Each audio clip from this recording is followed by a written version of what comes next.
beautiful people. Welcome back to Organizing an ADHD Brain, where the perfect place to start is right where you are. I'm your host, Megs Crawford. I'm a professional organizer, an ADHD coach, and a fellow work in progress. Because let's be honest, we're all work in progress. This season 3, we're talking about the messy middle. Not about the before, not about the after, but all of the stuff that comes in between. Because let's be honest, there's a lot of stuff that comes in between that perfect before and after picture. So let's jump right in. Welcome back to Organizing an ADHD Brain. I'm so excited to introduce you to my next guest. Last year, I have a friend who holds monthly networking events, and I met a woman through that event who held a different event where I met Lauren. And we got together because I was moving to Massachusetts. She lives in Rhode Island, and it was so cool. And then one of my other friends, Megan, who's been on the podcast before, ADHD at Work, she needed a connection in Providence. And so I connected the two of you, which was so fun. She put together a group of ADHD coaches, and you happened to reach out to see if anyone wanted to meet and chat about ADHD coaching. And it was just so funny because I was like, yeah, me, let's do this. And then I was like, wait, I know you. We just haven't connected in a really long time. And so full circle, we are here to chat. Lauren Goldberg, she's an ADHD coach, and she's going to talk to us today about the messy middle. Welcome to the show, Lauren. I'm excited that we're going to have this conversation. And it is funny to hear you reflect back on like how we reconnected and everything. It's funny. I have changed industries multiple times. And what I have found is once you start running into the same people over and over again at various events in various spaces, you're like, you're in the right place. You know what I mean? So I'm excited to be chatting on your podcast. Yeah, me too. So tell us a little bit about your own ADHD diagnosis and how you got into the world of ADHD coaching. So I feel like I'm one of the outliers. I was diagnosed when I was 8 years old, and a lot of young girls don't get a diagnosis when they're younger. But my mom at the time was a disability advocate, and so she kind of knew the signs to look for, and she had like a previous life in like special education, and so she knew the signs and saw how much I was struggling in school. Like I was a good student, but everything just felt so hard. And so I got a diagnosis at 8 years old. And what's interesting about getting a diagnosis, it's validating in a way, but it's also like, oh yeah, okay, this proves that I'm different, you know? So I think that really like sat with me for a really long time. And it wasn't until I was older that I was able to like explore that internalized ableism that I was experiencing. And now in my 30s, feel a sense of pride about who I am and my uniqueness, how my brain operates. And I'm just delighted by my own brain. I feel like oftentimes with folks with ADHD, you are multi-passionate and you very quickly outgrow the pot that you're planted in. So that kept happening to me in my career. Like every time I changed industries, changed careers, I was fascinated about the next new cool thing in front of me. And I very quickly learned what I needed to learn from those experiences. And then for whatever reason, felt the need to move on or was forced to move on through layoff or company reorg or what have you. Every time that career change happened, it felt like an identity crisis. And I think that's especially true for the folks who are working in the social impact, environmental impact space, where there's a cause that you sort of latch onto and you care so deeply about it. You almost take it on as part of your identity that you care about this cause and you're like working for the betterment of like this, making change. And living in a capitalist culture where everybody asks children, like, what do you want to be when you grow up? You learn to internalize, like, my job equals my identity. So each time I changed careers, it felt like an identity crisis. And like, it was during COVID, actually, that I was unemployed and had navigated once again through this identity crisis, this career identity crisis, from feeling like, WTF am I doing with my life, my career? And from that feeling like really strongly about what I was doing next, like with conviction, I was going into entrepreneurship. I didn't have much of a choice either because during COVID, nobody was really working, right? It's like the early days of COVID. But to feel that sense of conviction and confidence, I was like, I feel like I've navigated this situation enough times now and have curated enough tools that I think I can help other people navigate that.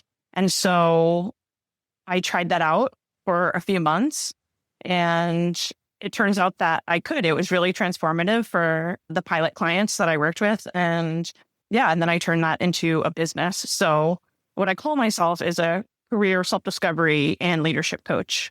And the folks that I'm typically working with are neurodivergent, have ADHD, have chronic conditions, and are facing some sort of career transition and are just looking to build their confidence and feel a sense of clarity and conviction about what they're doing next. That's incredible. One of the first things I remember about meeting you, but before we actually met, was going to your website and seeing that you sent out these little care packages to people go transitions. Do you still do that? I'm doing it differently. So those were career support care packages. And the way that I imagined them was they were going to be a digital product that people could either gift to themselves or gift to others. And I had never heard of something like this before, other than maybe like the gift card model. I wanted to create these packages, including all of these tools that I use in my coaching with clients and making them accessible to people who are going through transitions. And I curated these different care packages for different situations. I started to sell these as digital products. And what I realized through experimenting with that is that I actually don't want in my business to be selling digital products. What I really, really enjoy is working one-on-one with people and going really deep and like seeing their transformation. And the impact of a worksheet is not going to be the same as having a deep conversation with somebody who's been there before. I actually say on my website, like, I'm the coach for folks who can't get their answers from AI, because it's such a different experience to be deeply seen and understood by somebody who has been in a similar boat and just wants to focus on reflecting your light back at you so you can see it and enjoy it and let it guide you. I call myself a disco ball. I'm the disco ball coach because I'm reflecting your light back at you so you can see it and enjoy it and gain insight from it. So that's where I am now. I am still sending care packages for like various marketing things, but I'm not focusing on that as a business model anymore. So that was a really good learning experience. And I actually feel that way about public speaking too. I've done various public speaking events and workshops, and I still like doing those. However, it's not nearly as gratifying as going really deep with one person and seeing them transform from the beginning of the call to the end of the call. That never gets old. I feel like that is if there's such thing as a calling, that's what my calling is. And selfishly, feels good to help people in that life transforming way. I love to hear where you're at now and to see you shine as a coach. One thing that you said about getting diagnosed as a child, and I do think it's definitely rare as females getting diagnosed that early, but also not really learning about yourself until adulthood. You use the term internalized ableism, but can you define that for the people listening? What does that really mean? Yeah. So ableism is a belief that being non-disabled is superior. And the way that this shows up is in so much of our culture. It's like in our language, in the way that we design spaces and buildings, in the way that we think of work and professionalism. It's a way of prioritizing non-disabled people over disabled people who are already at a disadvantage because of the world not being designed for their needs. So internalized ableism, that is like part of your own belief system about yourself, your perspective. And so for me, when it came to ADHD and feeling like school was just so hard, I did well in school, but only because I tried so hard and I stayed up so late doing all my homework and I studied so hard for tests and quizzes. They were so hurtful to get through grade school. And what I kept telling myself and asking myself was like, why am I so different? Like, why does it feel like my brain is broken? And then similarly, when I was actually preparing to go to college, and in order to get accommodations, so I had gotten accommodations throughout grade school. And then in order to get accommodations in college, I had to get retested, reassessed for ADHD. And as part of that assessment, they do a hearing test. And I actually failed the hearing test. And the audiologist was like, you might consider getting hearing aids because you didn't pass this test. And I mean, I knew that my hearing wasn't great, but I was like, just surprised to get it assessed that way. You know, in school when they like measure, they do hearing tests and like, raise your hand when you hear the beep. Well, it turns out that's like not a super accurate test. And you can kind of guess like when the beep's coming. When I found out that I had hearing loss, then similarly, the internalized ableism that came up for me was like, my ears are broken. They don't work the way they're supposed to. And feeling a lot of shame about that.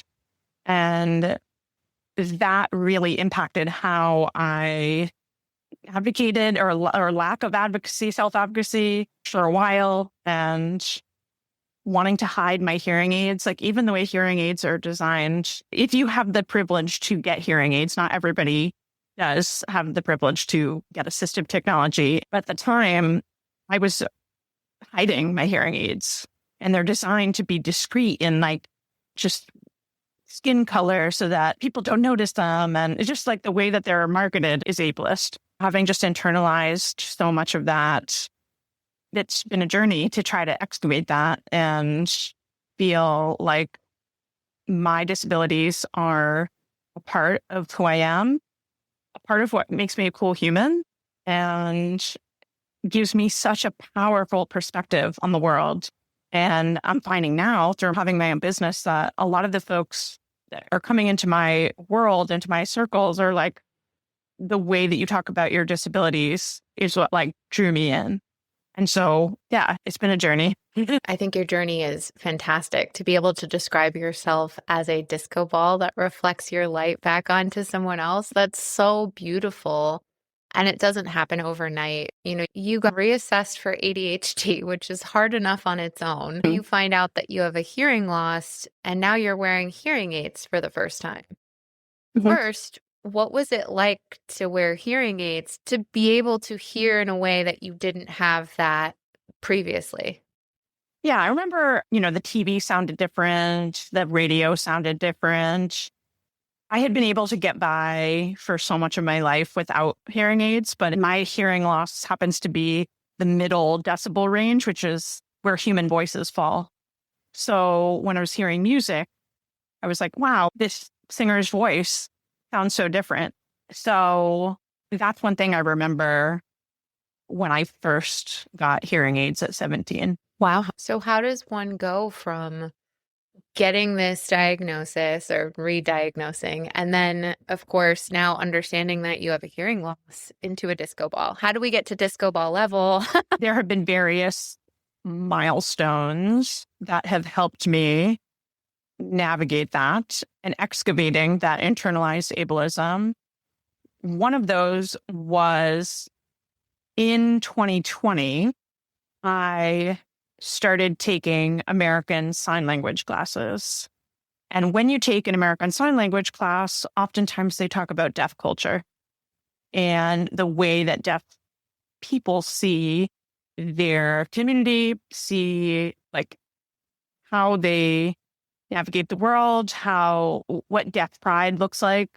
And that was the first time that had ever been exposed to me before. So not only was I learning the language, I was also learning about the culture, and it just totally blew my mind and broke the glass for me in a way that, like, you can't unsee it.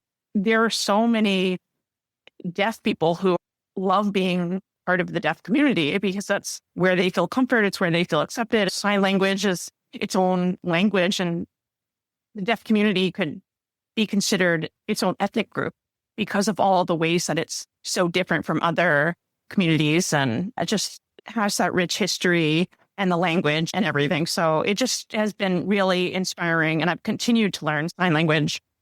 And after I started that, I started decorating my hearing aids.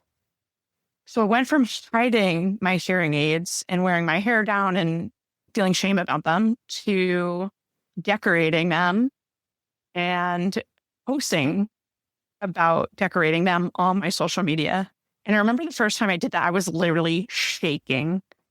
My nervous system was just going haywire because I was like, I can't believe that I'm like posting about this online. And now I look back, I'm like, not a big deal. But at the time, it was such a big deal. It was like I was exposing myself as a person with a disability for so many years of hiding that and like feeling shame about it. And so it just really, again, that's like kind of the bigger milestones, like chipping away at, my own internalized ableism and coming to a place where I'm like, actually, I can be proud of who I am and recognize that my unique experience of the world is part of what makes me proud. And I want to embrace that.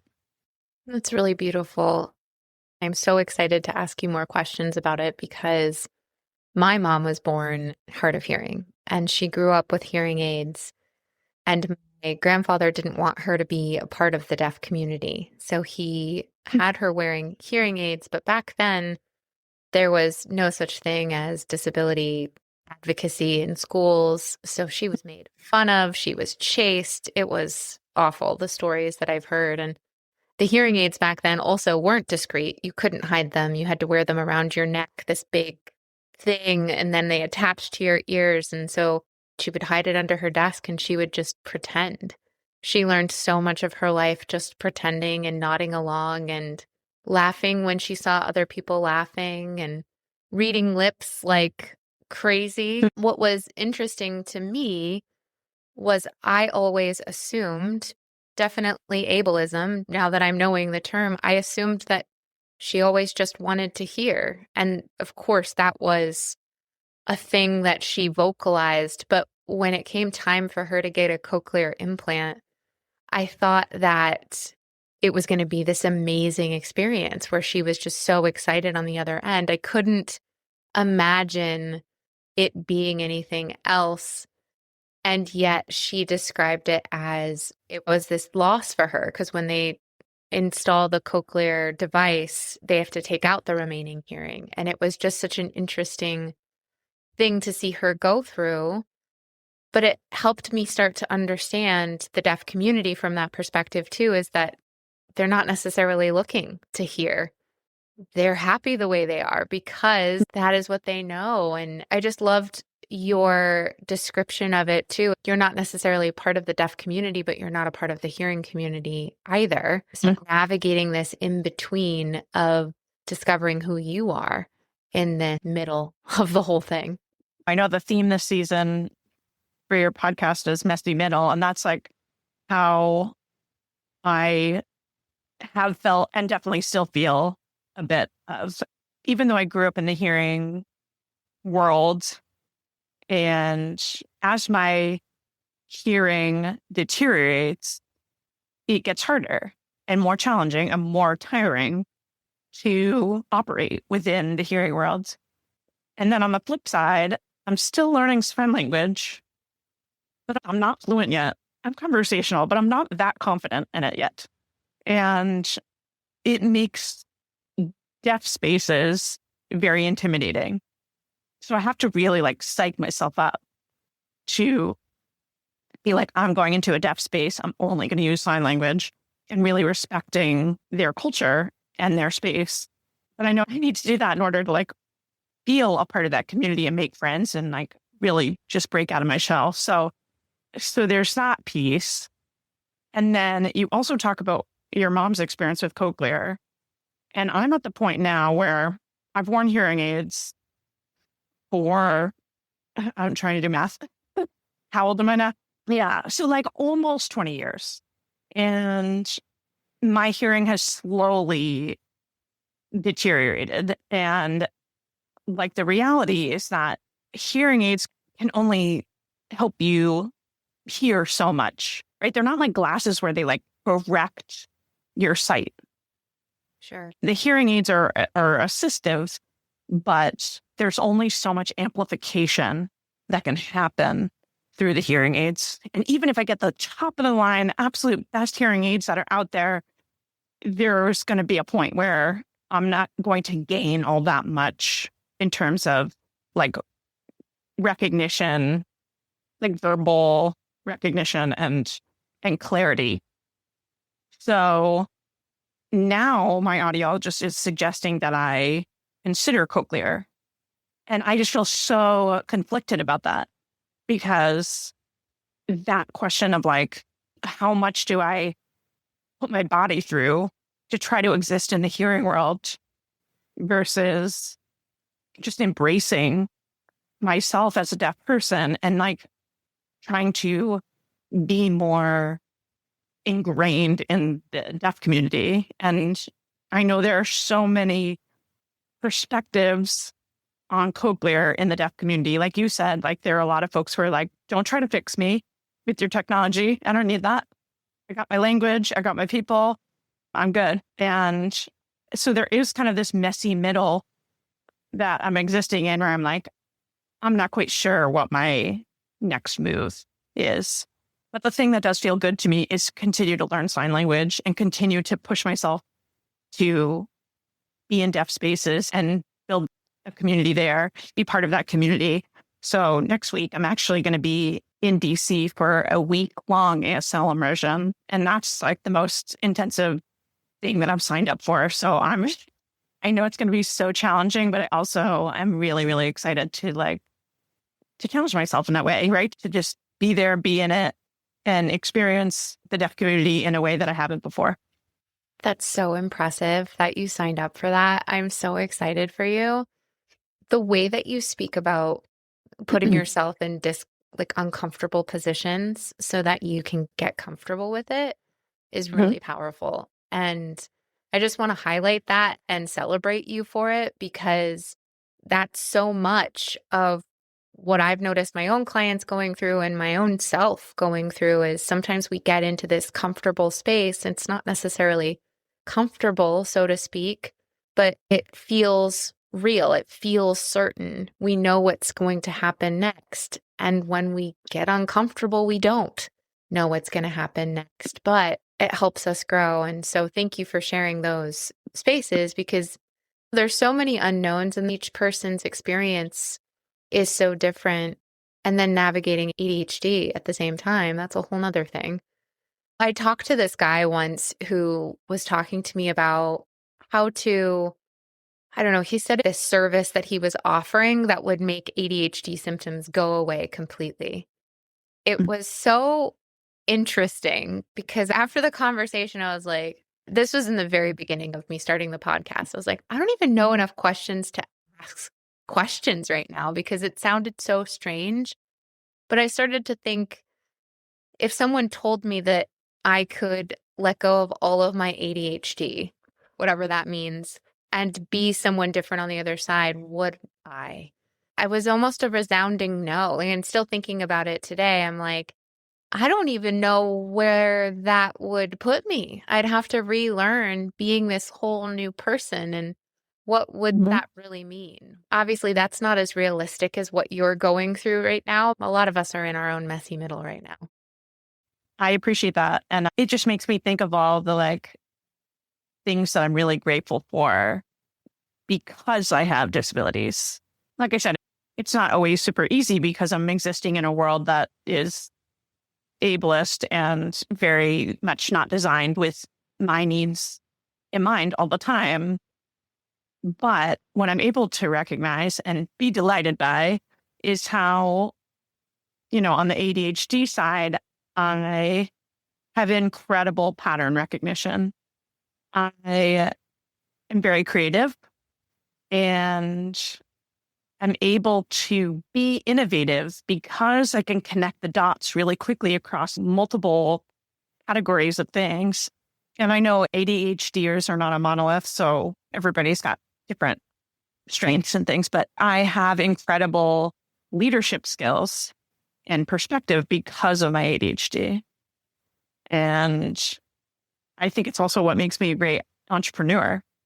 And I'll also say, on the note of like courage and being courageous, like I feel like being an entrepreneur has continued to push me and test myself and my comfort level, like putting myself out there for the world to see and to like hear my words and my voice, my perspective, and see my face and market myself and price my services. Like all those things are like a journey in self-development that you don't expect to go on, which I'm quoting Kelly Deals on that, but it's so true. And so that kind of continues to like push me.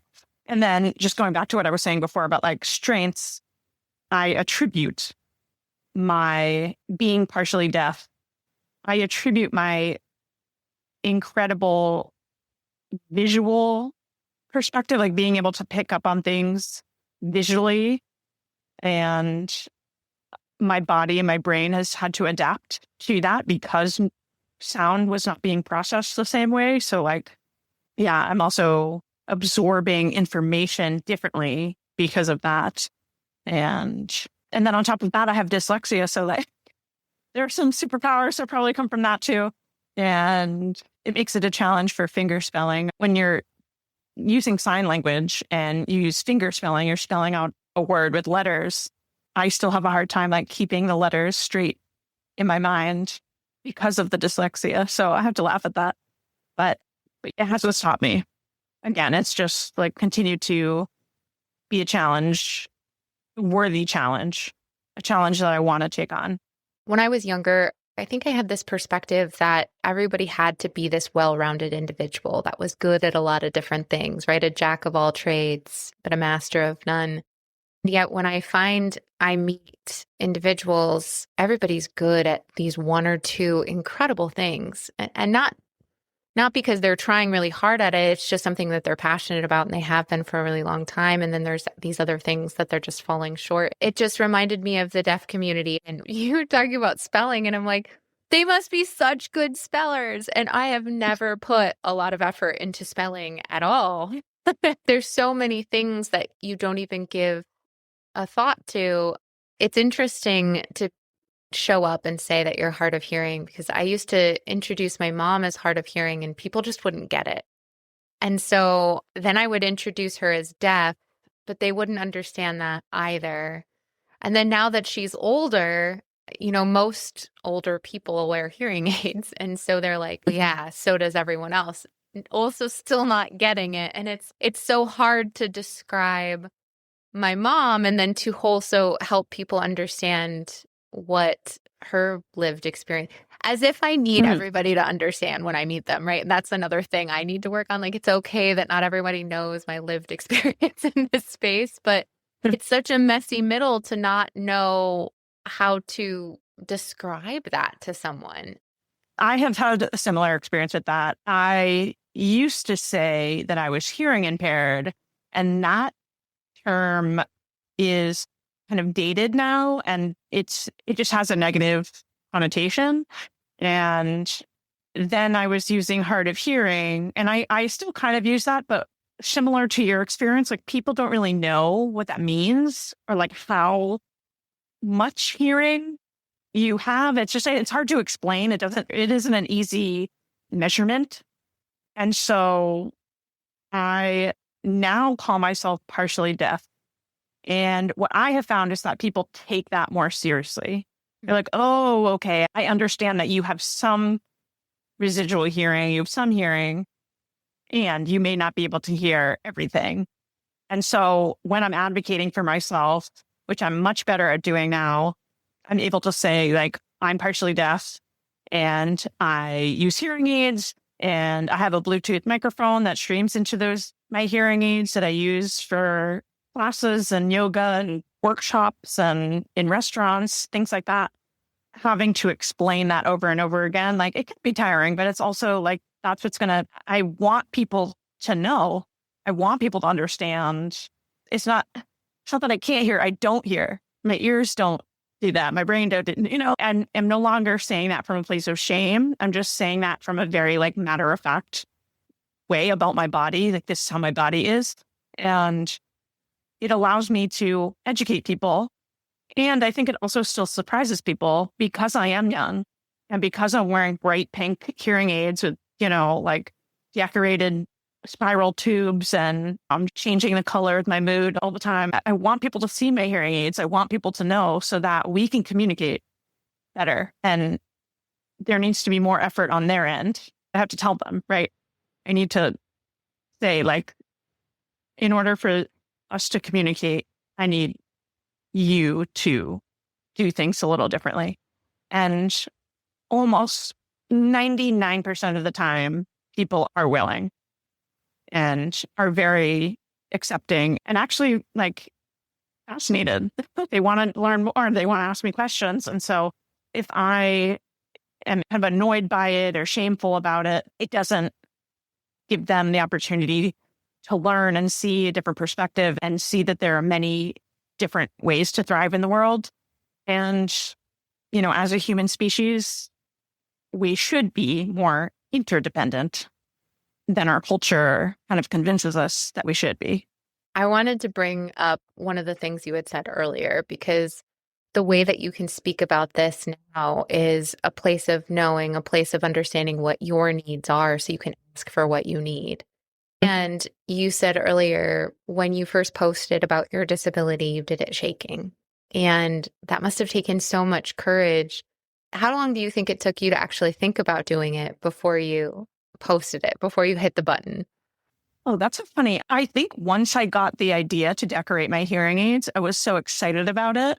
There wasn't much hesitation. But once I did it, I was like, oh my God, I cannot believe I just did that. I'm shaking. What are people going to think? And at the time, it was one of my most liked posts. Like, people are like, that is so unique. That is just a totally different experience than I've ever, imagined. And again, because of ableism and people being like, oh, well, aren't hearing aids meant to be like kind of hiding and discreet and not out there? I was like, I don't know, looking back, no, this is like how I want to be. I want to be out there. I want to be, and not everybody is, but that's just, I feel better operating from a place of just owning it. And the workplace, if an employer didn't want to hire me because they're going to discriminate against me, then I don't want to work there. And that's a privileged thing to say. I can recognize that. And I want to try to spend time in spaces where I'm going to thrive and I'm going to be with people who want to see me thrive and help me thrive. And we're going to help each other out. And we're just humans with different needs. And that's just like the human experience, right? Judy Heumann, who's known as the mother of the disability rights movement, said, you're either disabled or you're not yet disabled, something along those lines. And it's true. Like, if you are fortunate to live a long life, at some point you will have a disability, whether it's temporary, whether you're sick, you're pregnant, or whether it's permanent, and your body changes permanently and you have to adapt. That's like one of the amazing things about the disability community is how adaptable we are because we're forced to be. Yeah, there's no choice. I also love the way you describe it's like coming out of hiding. I know for myself, when I choose to make a change or I want to do something differently, there's almost there's this admittance that I have to give to the world or to myself first that allows me to be who I am in that moment. It's a very empowering experience to come out of hiding, so to speak. I think just in general, if you are living your life with more self-compassion, it's probably going to be a healthier, easier way to live because you are who you spend the most time with in your life. Yeah. That voice in your head, right? And so is it going to always sound like an inner critic? Or are you going to be able to turn the volume down on that inner critic and like turn the volume up on your inner best friend? A lot of the work that I'm doing with clients is helping them to excavate all the BS that they've internalized, ableism included in that, what I call toxic professionalism included in that. And yeah, all of these like cultural and social lessons that we absorb from mainstream media and the people who raise us and say, okay, well, like, how do I actually want to talk to myself? How do I actually want to treat myself? And so much of that comes up in careers. And I'm so fascinated by it and so gratified by doing that work with all of my clients and getting to convince them, again, like that disco ball, right? Showing them what their light looks like and hearing them be able to build their own self-compassion muscles. Everything that I do in my coaching is like, we're building self-compassion. That's like baked into the process. And that applies outside of work too. That applies to just how you live your life and how you see yourself and how you present yourself to the world and how you make decisions. And I think that's so transformative. I agree. So if people are interested in working with you, how do they find you? Yeah, so they can find me at my website, newish website, just launched a few months ago. It's laurengoldbergcoaching.com. I know it'll be in the show notes, so you'll see a link there. And yeah, you can send me a note there and you can check out more about me and my coaching. And yeah. Amazing. Cool. Thank you so much for joining me today. It's so fun to reconnect. And I don't think we have any choice but to be friends at this point based on the universe bringing us back. Oh, yeah. No, we're friends. Yeah. Amazing. Thank you so much, Lauren. Thank you. Thanks so much for listening to Organizing an ADHD Brain. Just remember, I am not a doctor or a mental health professional. Everything I share here comes from my own lived experiences or my professional experience coaching other ADHD humans. If you need medical or mental health advice, please reach out to a licensed medical professional. What you hear on this podcast is for support and education, and how you use the information is completely up to you. For more resources, free downloads, and different ways to work with me, whether through coaching or the community, please go to organizinganadhdbrain.com. And don't forget, the perfect place to start is right where you are.